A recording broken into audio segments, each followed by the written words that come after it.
Y'all ready? Y'all ready?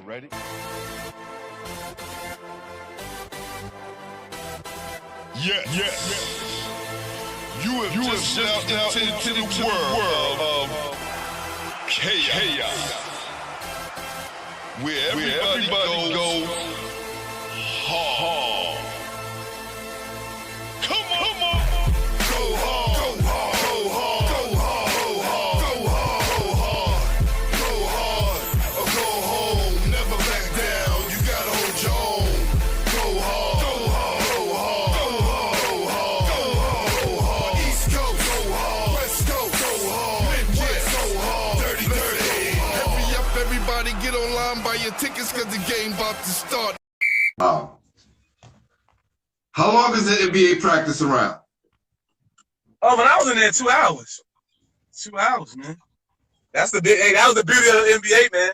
You got 2 hours. You got the rest of your day to stuff. You guys are millionaires and all that. You go do whatever you want to do. You know what I'm saying? But it could be a downfall. It could be a downfall when you got so much time. Let's talk about that. A lot of people. You're right. It's cost a lot of people their career because not knowing what to do with all that free time, it could cost you. You know what I'm saying? So for me personally, if practice started at 11, I was in the gym at 10 already in the sweat, working on my jump shot. Then by 10:30, I hit the weight room, and then I come back up right before practice every day. And then I stay late. I stay with a coach. So I might have been there for a good 4 hours. You know what I'm saying? You'd be amazed how many players they not. Yep. It's special ones that's in there. Yao Ming used to be in there. He beat me in there. Wow. And that's why he's that good. He beat me in there. When I pull up, it might be one. He might be one, maybe two people in there working on the game. That's crazy. You know Shaq said Yao Ming used to give him the business. Yeah, he was relentless with his work ethic, man. Wow. So I want to talk about career defining moment, right? When you was with the Heat, it was March 26, 2004. You hit that game-winning three-pointer over Sean Bradley. Oh yeah. That was a highlight moment, man. My career, one of the highlights of my career, man. I still remember that shot. 5 seconds. You can get up a shot at .3, right? That's the most, right? No, we had more time on the clock. I made it and I left .5 on the clock. Yes. Okay. Just there you go. Yeah. When I made it, the Mavericks only had .5 left to shoot the ball, and they got a good play. Nash, they threw they ran me around a loop, and Nash just barely he could have made that joint. Wow. What was it like playing against Nash that night and then hitting that big shot? Those are the toughest players that's like to play against, man. A Nash, Chris Paul, guys that's gonna get so many screens every time down. They get 1, 2, 3 screens. They the toughest one because that's the focal point of their offense, is to get him free to where he can either shoot or find the open man to make y'all collapse the defense to where he can find open man. They're the toughest one to play. The other guys, like your Iversons and those guys, they're gonna be tough to play regardless because they're getting the ball every time down. Only thing you want to do with them is try to make them get they average by taking tough shots or taking a high volume of shots. So if Iverson's gonna get 30, then he's gonna get his 30 by taking. I want him to get 30 points by taking 30 shots and 30 tough shots. I want to take away the layup. I want to take away the free throw game.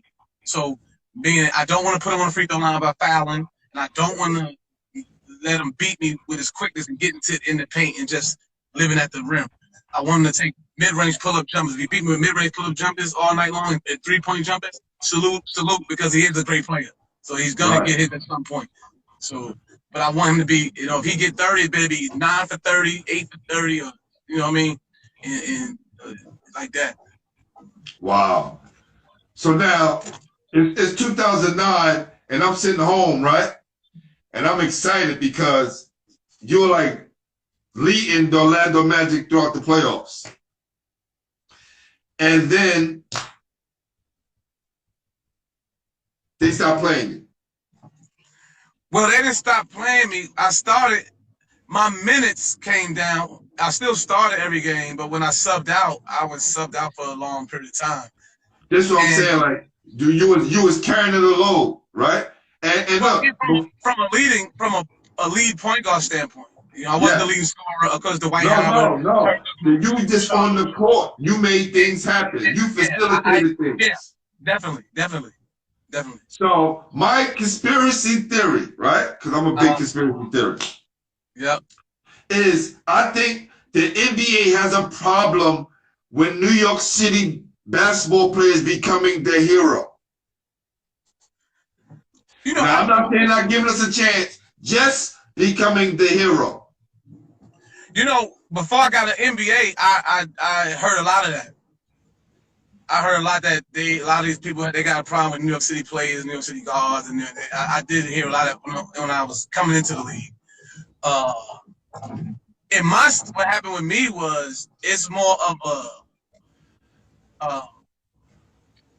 a situation where that was their starting point guard. You know what I mean? So if he would have came back at full form and he was helping us, he would have went back in the starting rotation because that was their guard. You know, they didn't think he was gonna come back this year because they didn't think we was gonna make it that far. You know what I'm saying? So no, because you shook things up, and again, here's my conspiracy. That's why they pulled the trigger on the trade to get me. Here's my conspiracy theory comes in. Right? That's why they traded to get me. So they traded to get me because the fear of him not coming back. So, you know, I played for Coach Van Gundy in 2004 in Miami. So I know his office, I know him, I'm familiar with his voice, I'm familiar with everything. And what happens is, you know, I'm really Coach's guy because I'm familiar with Coach. Coach familiar with me. You know, Coach know he can get on me. Coach know, you know, that goes a long way. But I wasn't the GM's guy. Jameer Nelson was the GM's guy. He also was the coach's guy. So, you know, and he's their starter, and he was an all-star point guard. I mean, Jameer's good. What I would say when I look back at it is, I don't know if I would keep my minutes the same. Jameer could still play. If he's not helping us to be a starter, then let him get a backup role, like an ordinary backup would get. You know, 12 to 14 minutes, and your point guard should get at least somewhere 34 to 36 minutes. Your starting point guard. You know, out of a 48-minute game. You know, you get back up 14. Sometimes he got it going. Give him another 4 minutes to 18, maybe 18. He got it going out there. But you don't ever want to break up the rhythm of the team and that player. Yeah. And I know Coach, and I know if we look back and do it again, he probably would do that over again. And because I know Coach, man, Coach, you know. But once he make it, one thing, like I said, once you make them decisions, you got to live with it. We live with it. We lost, and that's that. You know, till this day, we think about it. You know, I still call Rashard Lewis out the blue. I hit him on Instagram or something like, man, still wish we'd won the championship, bro. and even they all speak about that. Man. They all speak about that. But it happens, man. You know, that's what about the NBA. You could be a player's guy, or you could be you could be a coach's guy, or you could be a GM's guy. Yeah, I just think, you know, at that point, when you talk about winning the championship and redeeming themselves for what happened with Jordan and them, I figured they would have stuck it out, right? And I think, of course, if you become the hero, you're the winner and the starting point guard, then it's okay to bring more guys from New York and give them opportunities. And I'm not saying that they don't, because it happened to Rolando Blackman when they played in Houston. And he was on the New York bench, buried. And John Stock shot the Knicks out of the game. And Pat Riley years later apologized. Well, another New York City guy. He apologized for not giving them some minutes. For not playing them in that game. Because we're talking about that game. But at that time, And I, remember I was young. I was a big Knicks fan. I was graduating. I was getting out of high school that year, '94.